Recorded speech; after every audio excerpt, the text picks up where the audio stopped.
diinkanagii waa lagu soo duulay waxaan wada ognahay dawlado badan oo Yurub oo Mareykan leh oo Ingiriis leh iyo kuwa Afrikaan ah oo Ugandays iyo Burundays iyo balaan la aqoonin leh intaba waxa loo keenay waxa weeyaan diintanada in la diriraan. A graduation ceremony for around 200 Al-Shabaab fighters, the latest recruits for the militants that rule over a third of Somalia. Their faces covered so they can operate anonymously. They are fighting to overthrow the internationally recognized government of Somalia. dimuqraadiyaduna waa diin gaalo weeyaan maadaama ay diin gaalo tahay waxaa nagu waajib ah inaan awooddeena isu geyno inaan ka hortagno diidno. Allahu Akbar! Allahu Akbar! These soldiers will be sent on missions to carry out attacks against the Somali government as well as African Union troops stationed here and in neighboring countries. They have undergone several months of intense training to become battle ready. They might not want to reveal their identities, but they do want to show their force.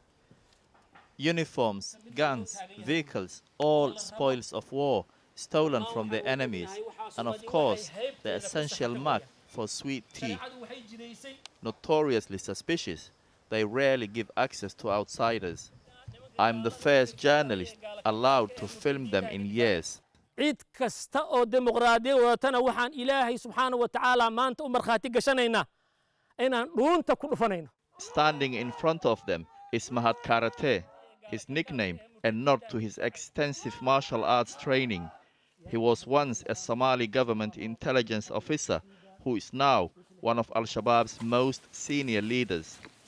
dad badan baa la dilaa oo Al-Shabaab disha sidee baad u justify gareyn kartaan dadka Soomaalida ah ee muslimka ah dilkooda idinkoo u dagaalamaya saad sheegaysa islaamnimo inagu cadow baan ishaynaa cidda cadow baan ishaynaa waa isdilaynaa mar haddaan isdilayno kolba aaladda la isku dilahay ayaa waxa ka dhalanaya in cid loogu talagalay ciidan loogu talagalin shabaab waxa ay ku midaysan yihiin oo go'aan u ah in cid kasta oo shareecadu ay dhigooda ka xarimtay inuu xaraam ka yahay gaal iyo mid ku yahay arrinka ma u diyaar garownay. Al-Shabaab was formed in 2002 and came to prominence in 2006 when Ethiopia invaded Somalia. A few years later, they pledged allegiance to Al-Qaeda. The militants have carried out wave after wave of attacks over the years, targeting the African Union forces who are here to protect the Somali state. But civilians are often the victims. This explosion in 2017 killed over 500 people in Mogadishu. The US and Europe have spent billions of dollars to try to defeat them. President Biden recently announced that US soldiers would once again be stationed here. Western nations regard Al-Shabaab as a terrorist organization that's causing havoc and instability in the East Africa region. That's why they have been targeting their leaders with drone strikes, funding the African Union mission, and supporting the Somali government. But after 16 years of fighting to eliminate the militants, Al-Shabaab still remains strong. I have come to the group's heartland to find out why. This is the de facto capital of Al-Shabaab, the city of Jilib in southern Somalia. I'm being given a tour by the governor and one of the group's most senior leaders, Sheikh Muhammad Abu Abdullah. He takes me to a checkpoint where all vehicles coming into the region are searched.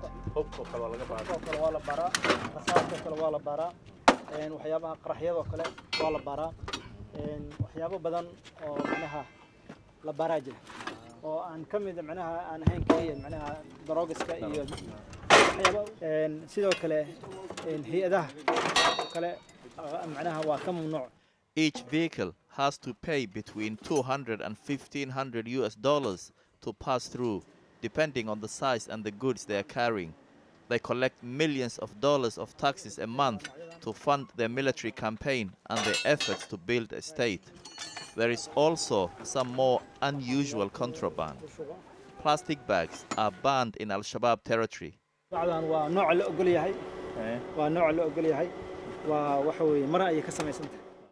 Their environmental policies might be the same, but the UK government considers them one of the most dangerous terrorist organizations in Africa. The governor himself has a bounty on his head and has survived multiple assassination attempts. As he shows me around, he argues the perception of Al-Shabaab is not accurate.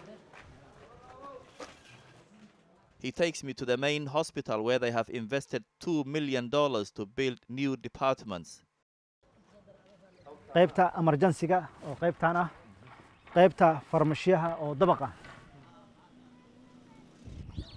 I have come across this billboard. You might not believe this message is from Al-Shabaab, but it reads, Talabixintaadu waa muhiim.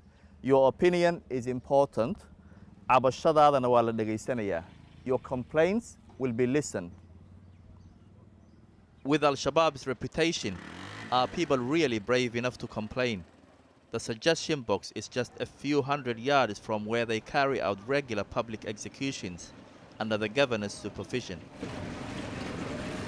Next, Abu Abdullah takes me to a food distribution center. He tells me they are trying to establish a welfare state. I asked him if this was a strategy to win public support. dadka waxa aan siinayno taageero anagu ugama raadino ugumana raadino macnaha inayna amaanaan kaliya waa jirkanaga al-muslimu akhul muslim. This region is the most fertile land in Somalia, but elsewhere in the country there is severe drought.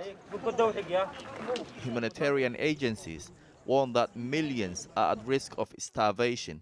hay-adahoo kale waxay dhahaan dadkan masaakiinta inaan caawino waan jeclaan lahaa laakiin xarakadu nooma ogola. maxaad ugu diidaysaan inay dadkan masaakiinta caawiyaan ee tabarta daran oo kale tusaale? hadalladaas afka ayay ka yiraahdaan laakiin tusaalaha dhulka wadankan in badan bay joogeen wax aathaar ay uga tageen malaha burbur iyo damaar iyo baabi'in iyo isku dir iyo waxa weeye tansiir iyo dhibaateen unbay dalka uga tageen. raashinkan maxaa la idiin siyaad malaynaysa ama laaluush tahay xogaa isla ما لالوش معها لالوش ما هنا نية كش إلى كسر قضية كالكعال مسلموا هي مساكين لتاجر عيو والحمد لله هي ندخل الحمد لله المسلمين أيهين kuma dhahan miya haddaan raashinka ku siino wiilkaaga waa inaad mid carruurtaada noo keento. ويلك هذول الحمد لله أصحاب سوق لا معها كرت هذه أصحاب مسلمين تبع الحمد لله جعله. It's hard to know whether people are only supporting the group in exchange for food. I wanted to find out what residents in Jilib who aren't reliant on handouts think. So I head into town on my own that evening. I stop at Abdurrahman's barber shop. He's originally from Hargeisa in northern Somalia, but moved here 6 years ago. muqdisho aanu joogo ay toos igu soo dhacday inaan halkan imaado ka dhex shaqeysto walaadka markaan arkay kala dambeynta iyo amniga iyo wanaaga markaan arkay oo dadku wada siman yihiin oo ku xadgudbaysa aan jirin oo cid dhacaysa jirin oo cid tuugaanu jirin kadib waxaan ku wareegay. But there's another reason too. In Al-Shabaab areas, drugs are strictly forbidden. Abdurrahman was once an addict, but the restrictions have helped him kick his habit. There is little crime here in Jilib due to a heavy Al-Shabaab security presence and brutal punishments. Thieves have their hands and feet cut off. But they are not just here to prevent crime. Their role is also to implement strict Islamic rules. dumarkana iyo ragga ay isdhex fadhiisaneen sidaan iskaga baana waxa fiican dumarka inay gees u fadhiistaan raggana inay gees u fadhiistaan oo isgaareen hadday isla fadhiistaan hoos iska galaan maxaa dhici markaa waa munkar weyn markaas waxa ilaahay dambi laga galo. In the past, people who were caught would be punished, but they are now taking a softer approach as part of their strategy to win public support.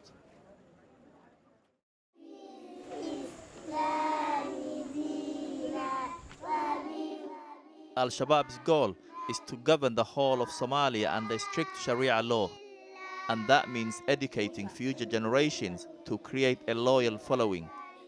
Children wear what are considered to be Al-Shabaab symbols on their foreheads. The group have opened dozens of schools, teaching subjects like computer science, maths and English alongside Al-Shabaab ideology. You have to be able to describe peer-to-peer versus server-based networks. Muhammad has 6 children. Al-Shabaab are often compared to the Taliban, but they encourage women like her to work and girls to go to school. They also don't force women to cover their faces, although some do. The women, they work. Al-Shabaab, they urge us to work. They don't force you to stay at home, but they encourage us to come out and work, and they give us suitable conditions to work and learn also. Back at the graduation ceremony, the new fighters are sharing a feast with Ahmed Karate, a popular man here. The US has placed a $5 million bounty on his head. He is seen as playing a key role in the planning and execution of attacks in Somalia and beyond. He's never given an interview, but while US drones fly around us, he sits down with me under the canopy of the trees. Soomaali waa dad Muslim ah, say u dhan yihiin. Idinkana waa dagaalantaan. Miyaydan xal kale si kale xalka u raadin karin idinkoo aan xabadan iyo dagaalkan iyo dilkan geysan?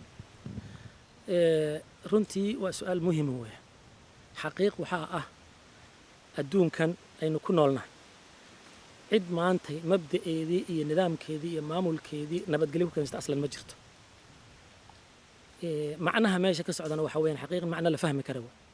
meeshan waxa ka socda duulaan dadkii diintoodii lagu soo qaaday, laakiin dad muslimiin isdilahaya meesha kama jira. islaanta miskiinta ee shaaha ku gadanaysa banaanka oo kale ta banaanka taxaaqaysa kuwa wadada iska socda ee aan siyaasad shaqaba ku lahayn maxay ku dhimanayaan? qofkaani marka qasad kuma dhimanin, laakiin dagaal meel uu ka dhacay way adag tahay in la yiraahdo aaladii la isticmaalahay ayay dadkani ka badbaadi karaan, way adag tahay. waxaad democracy u diidantiin? way iska fududahay. democracy-gu waxa weeye waa diin gaalo ah. annaga mabda'eena iyo waxaan ku abtirsanaynaa noo diidahay. annaga maadaama ana dad muslimiina, muslim iyo dimuqraadiyad meel ma wada galaan. dimuqraadiyadu waxa weeyaan xukunkan iyaga iskale, shacabka iskale. annagana waxaan aaminsanahay in al-hukmu illa lillah. ma isleedihiin idinku sida Taliban baad Soomaaliya qabsanaysaan, rajo ma idinku jirta inaad Soomaaliya qabsataan guud ahaanba? waa waxa aan higsanayna weeyaan inaan insha Allah taala aan Soomaaliya inaan qabsano waan higsanaynaa insha Allah taala. ma isku dayeysaan inaad wada hadal la gashaan dawladda? annagu sidaba nimankan dawlad kama aaminsanin. cumuumanna waxa weeyaan cid kasta oo shariicada Ilaahay noo diiday inaan la hadalno la hadli mayno. ciddii Ilaahay shariicadiisa noo banisay la hadalna waa la hadli doonaa insha Allah waqtigeeda.